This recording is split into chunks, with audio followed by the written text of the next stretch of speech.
There we go. That's a better clap. All right, so the first thing is to say your full name and spell it. Mathea Kurtzshaw, Mathea Kurtzshaw.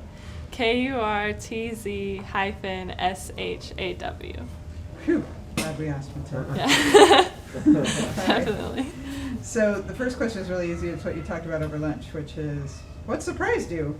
I was just surprised that we had, like, there's no, like, catalog of how to do this. There's no, like, step one, step two. It's all just kind of a guessing game, and there's so much ambiguity in where we put the bones, and it was up to us to decide that.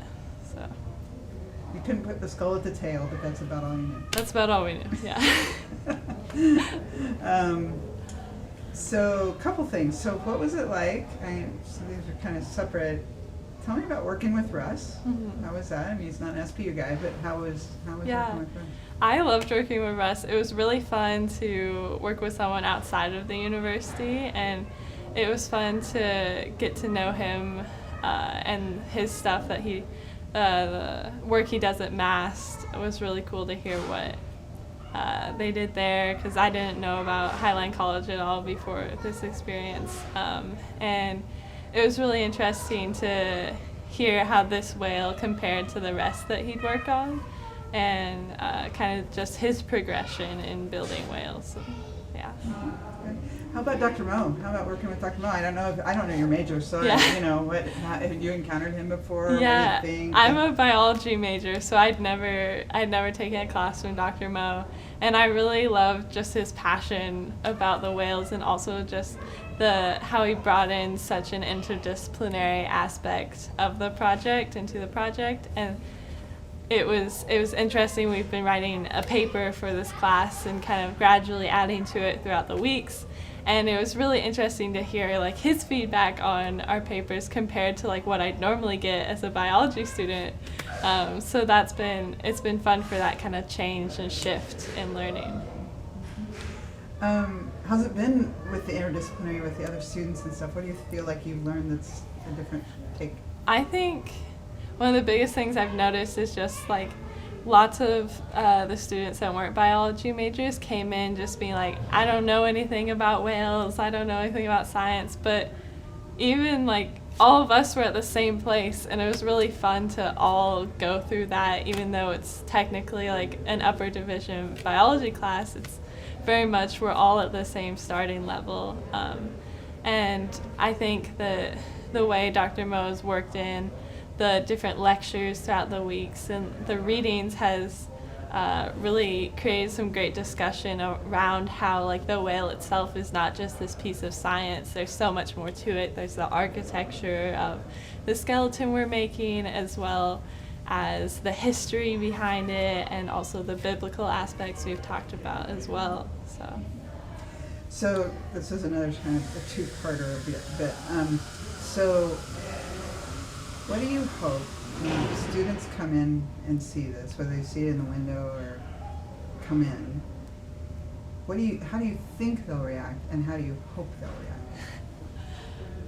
I think the general response will just be just a wow, like I can't believe there's a whale there sort of thing.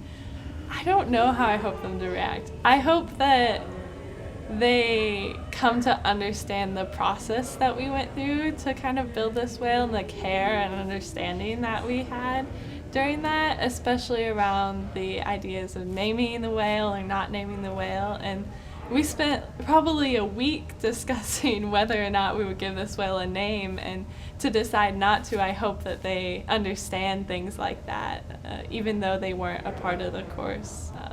Say more about that. Why? I kind of heard a little bit, but why? So it will have a name, but not a name that we think of, right? So we decided to give it a title because the Long Branch whale, because we felt like a name would be placing ownership on it, and we didn't want to do that, and also it might seem like a pet more. And there wasn't one name that we could come up with that we all felt satisfied with. There were two little girls that found the whale on the beach, and when they found it, they named it Hope. And so we thought about maybe doing something with that name, but we felt like giving it a name was the wrong thing to do in that sense. So, And it was found at Long Branch. yeah, and so it was found at Long Branch, so we decided to name it that. Yeah. So one last thing, do you feel like you've been changed by this?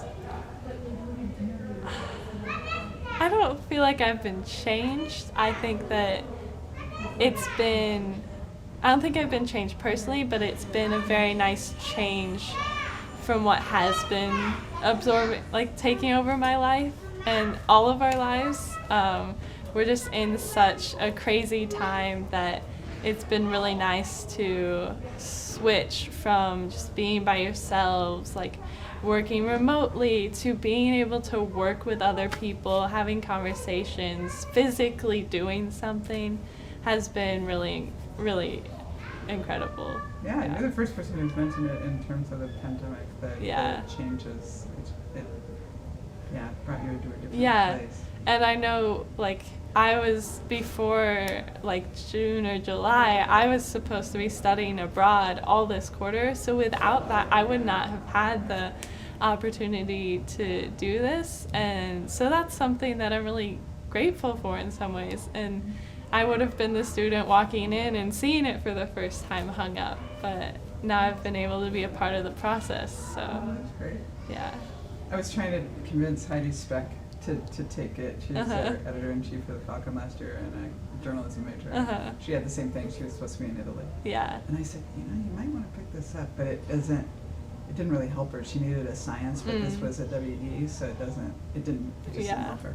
So, although I found out that if I had advised her and not asked so many questions, that it would have, if I'd said, oh, that'll count for a science, it's a biology class, that we could have petitioned that it was an advisor error. Yeah. And not, and I was like, yeah, I asked too many questions. Yeah. Anyway, so, I think she could have petitioned to get it to count. Yeah. But that was in her. Did she need a ways of knowing or something? She needs a WK Applied Science, and she was going to get it on her study abroad, so now she's just got to get it someplace else. So I was trying to encourage her to take Dr. Frere's ecology up on Blakely. Yeah. I said, do something fun. Yeah, go to Blakely. Okay, we're done. I don't want to get your